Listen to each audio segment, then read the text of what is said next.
And I'm very honored, mainly because she's coming today from Washington, where everything is shut down, literally.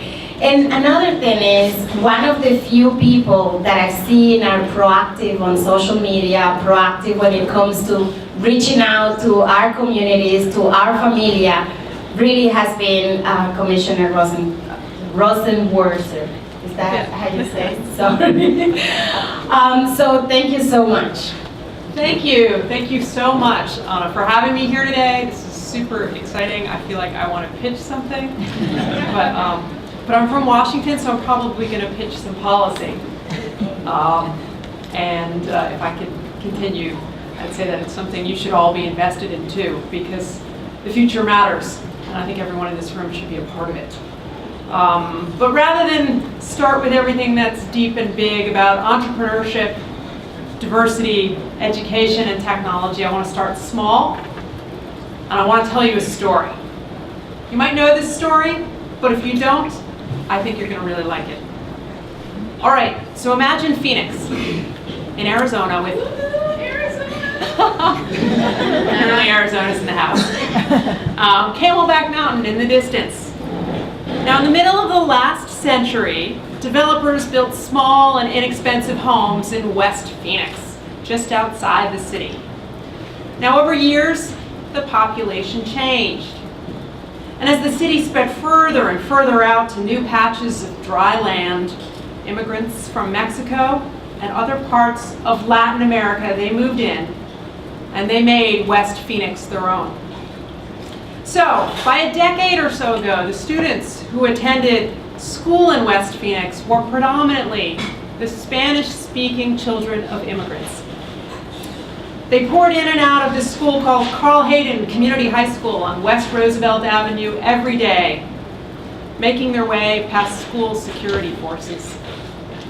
The school itself, it was one of those drab collections of mid-century modern buildings that don't always do a lot to inspire as civic architecture goes.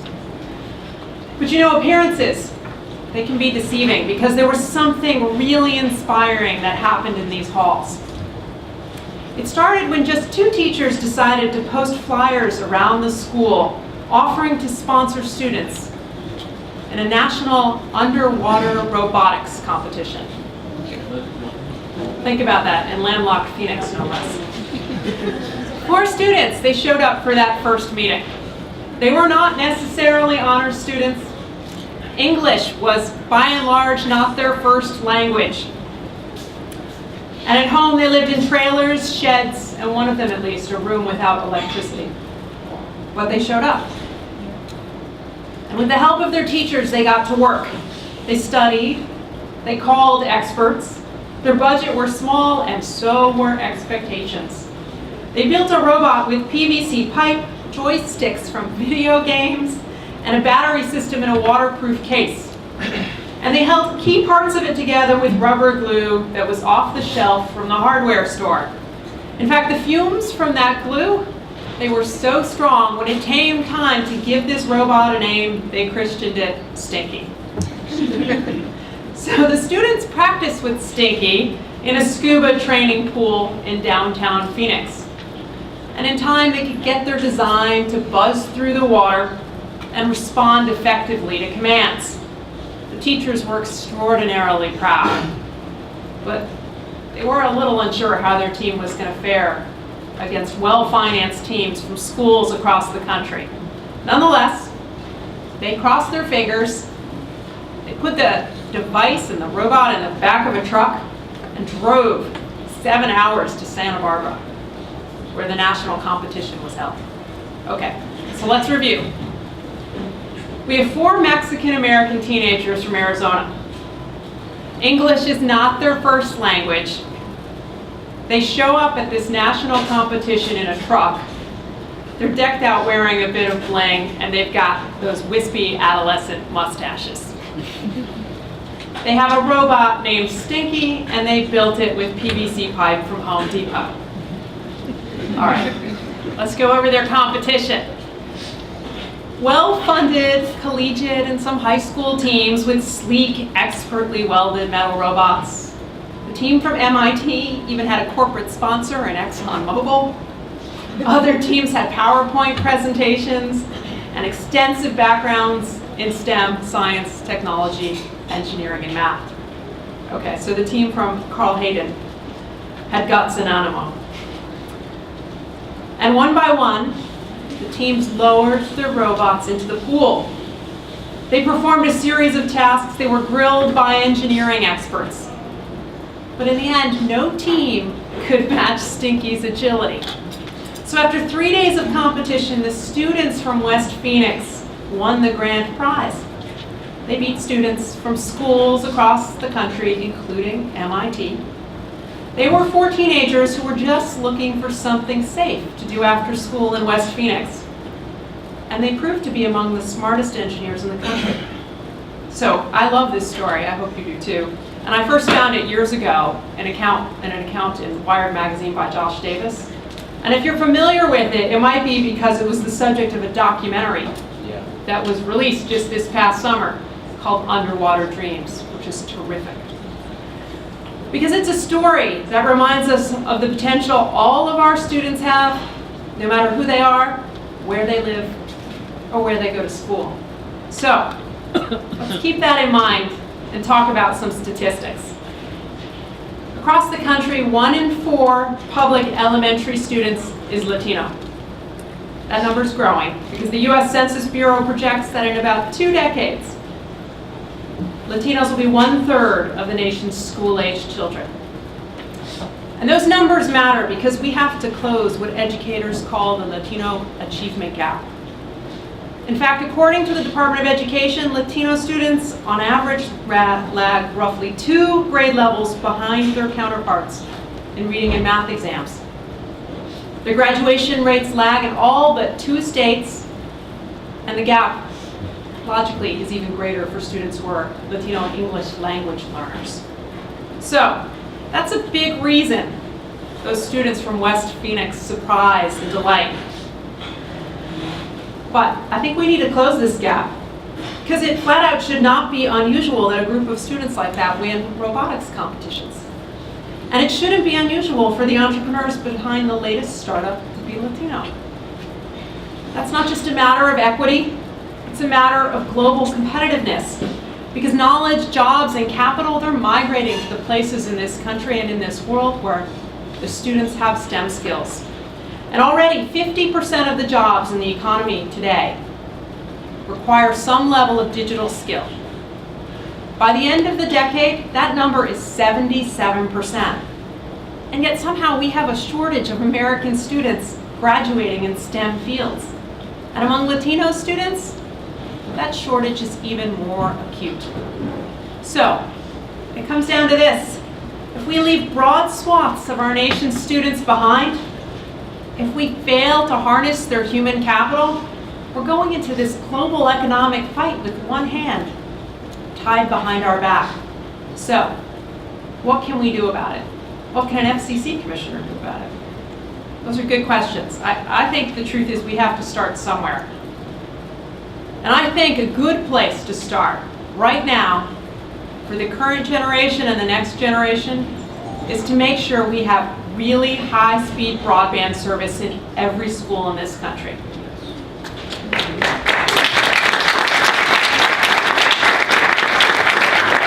Because let's be honest, a teacher standing before a blackboard lecturing to students absolutely can be compelling. But that industrial era model is not the only way to learn. In schools that are increasingly diverse, we should be more creative. Because there's no reason for our classrooms, our educational materials, and instruction to be limited to one language, the 4 corners of a room, paper textbooks, or discussions that only take place among students who have the guts to raise their hand. Technology is changing every aspect of our lives, and learning should be no exception, especially not when students will graduate into a fast-paced economy where they need digital skills to compete. All right, so this is where you go from the lofty to the details. At the FCC, where I work, we have a program called E-Rate. E-Rate helps put modern communications in all of our schools in this country. It helps subsidize the expense of getting broadband into all of our schools. But the E-rate program is the byproduct of a law known as the Telecommunications Act of 1996. Now, some of you are young, but if you remember 1996, less than 1% of our households at that point had broadband. A Palm Pilot was state-of-the-art for a handheld device. And if you had some handheld device, it could have been a Game Boy and you played Pokemon or something like that. The world is different today. We need to make sure we have an E-rate program that's updated and different too. We need an E-rate program, what I'd call E-rate 2.0, that is focused laser-like on bringing high-speed broadband to all of our schools. Because when my office went back and studied our E-rate program, what we learned was this. Low-income schools, diverse schools, and rural schools, they might be taking support from the E-rate program, but the broadband they had, it wasn't that fast. For many of those schools, they had speeds as low as 3 megabits. But just imagine, they've got students. They have 200 times as many users as a typical household. And on 3 megabits, you're not going to be able to avail yourself of the most innovative teaching tools. You're not going to be able to teach kids the science, technology, engineering, and math skills they need to compete. So we've got to put really high-speed broadband in all of our schools. We don't need a new law from Congress. We just have to update the E-rate program to do it. All right, so the good news is in July, the FCC started the process. And in Washington, that's what we call progress. We put in place a new program that allows for support for Wi-Fi for all of our schools. Here's why that matters. When I went to school, there was a computer lab down the hall. And we sat before big, bulky equipment that came in shrink-wrapped packages. That's not how modern computing takes place. We're going to need to wire all of our schools for one-to-one device learning in every classroom. And making sure Wi-Fi routers are part of every school is a part of that. So we put in place policies to help support Wi-Fi in schools. That's a good thing. We also simplified the program because, like a lot of programs that have been around for a while, it had grown really bureaucratic. And it was very cruel because the least resourced schools in rural areas and in our inner cities found it too hard to apply. So streamlining our rules is a good thing. So we updated speed, helped put Wi-Fi in place, we streamlined our rules, but there's a missing piece. And that's spending smart. Because I think we have to do more than focus on just speed and simplifying our rules. We actually have to reconsider how much we spend on this program. Because I bet you there's no one in here who thinks that technology from 1996 makes sense. You're not using it. There's no IT person in any school in this country who thinks what they had in 1996 is good enough. But we have an E-rate budget that is frozen in the era of dial-up. Right now, the agency where I work spends $2.4 billion every year to wire our schools. But the demand for that dollars is twice the available supply. I think it's high time to update what we spend on it. And at a minimum, make sure that we index this fund to inflation so it reflects purchasing power today.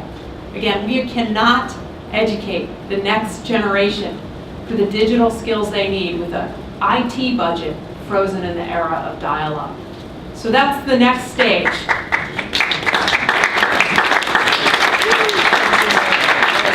An E-rate reform. And it matters to people in Washington, but it should matter to all of you here too. Some of you, because you're in school.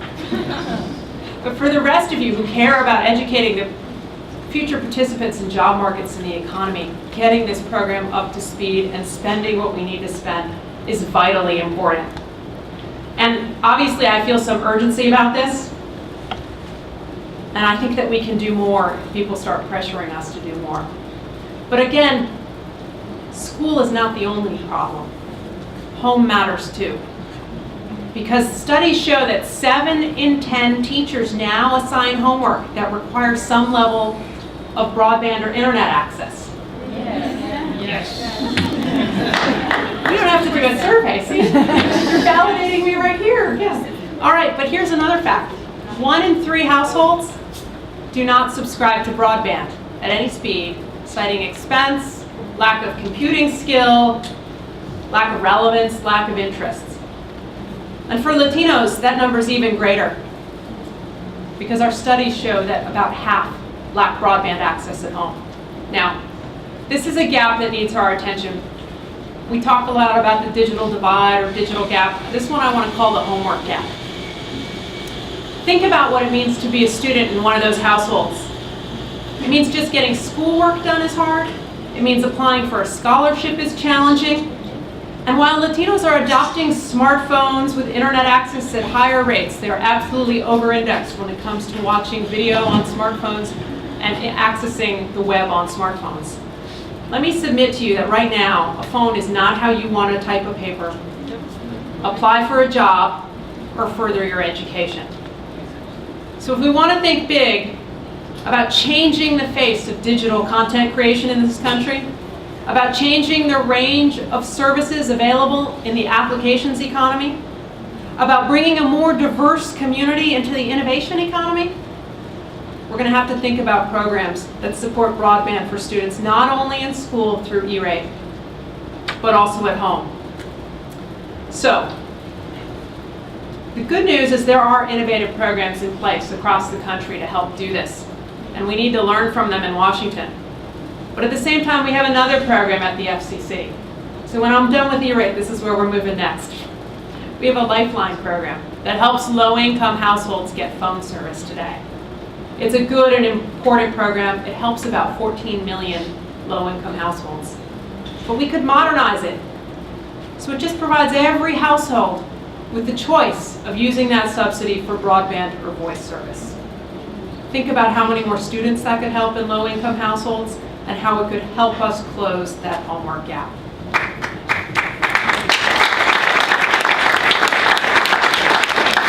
Okay. So I want to go back and I'm going to end because you have pitches to get back to, and that's really important. I want to talk about those students one more time from West Phoenix. So what if we were able to infuse their schools and schools like it across the country with new broadband-based opportunities for digital learning? What if we were able to expand STEM curriculum so it reaches everyone much more effectively, including in multiple languages? And what if we could rethink paper textbooks so that my children don't actually even know from them? And we could introduce all sorts of interesting alternatives for reading and content creation and consumption that are not confined strictly to the page. And what if a group of Latinos or girls, or both, or anyone else not yet on the front lines of the technology economy won robotics competitions all the time?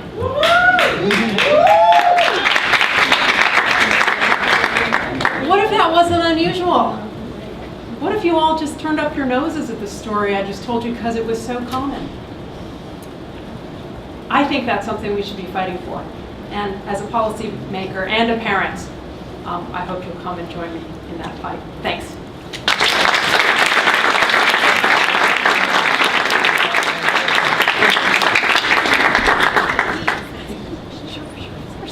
Any questions?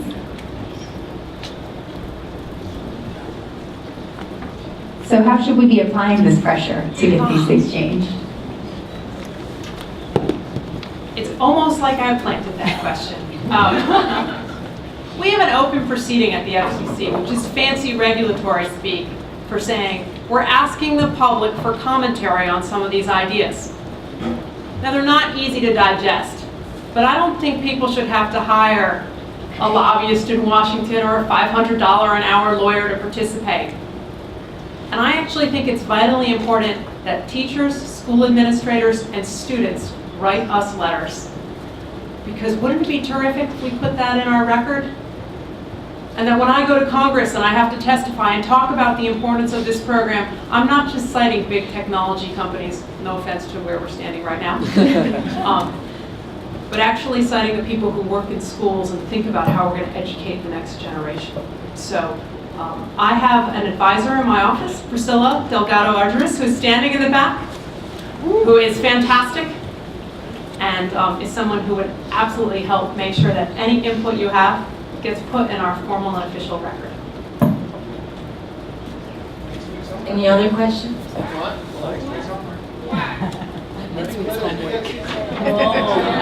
I love it. My colleagues might not like it so much, but that's okay.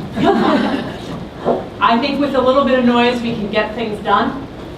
And I think it's really important that noise doesn't come from the same old suspects. There are a lot of people in Washington who converse with my agency all the time. They're so familiar with it, but the decisions we make affect everyone across the country.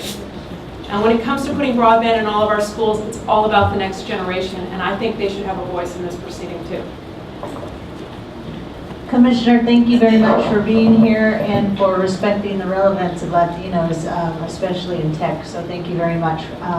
But can you share a few words on net neutrality? You know you couldn't escape the building without that. Net neutrality! Yeah. Oh my, okay, so net neutrality is absolutely important. I support it, open internet. Yeah!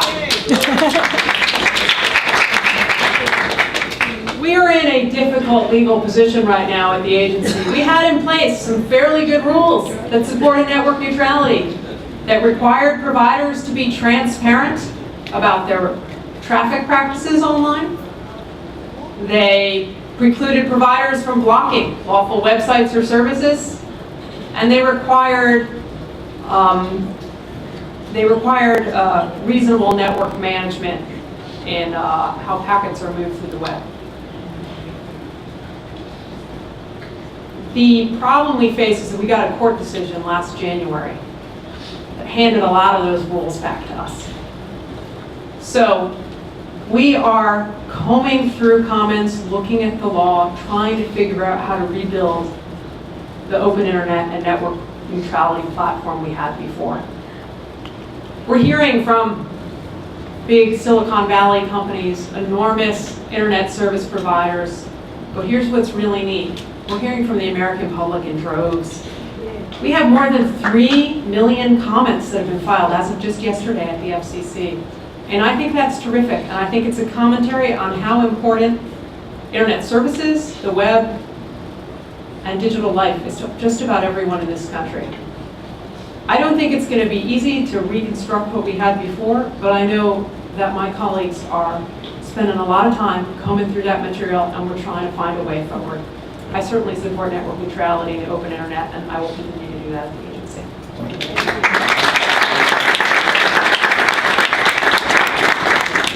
So look at everyone's faces here, Commissioner, the VCs that are supporting us, the students, who we call the pipeline, and the entrepreneurs. Yes. Look at their faces because they're going to be big, for sure. And use us as a tool. Absolutely. You know, Latism has over 10 million impressions a day. When it comes to a voice, we take pride in representing the voice of the voiceless. So use us. When it comes to the E-rate, I think we need to educate our community. Thank you for coming here and educating our community of influencers. We have directors, Latism directors here from different chapters. We have entrepreneurs. So thank you for coming and giving us the importance and showing us that we are important. Thank you so much. Absolutely.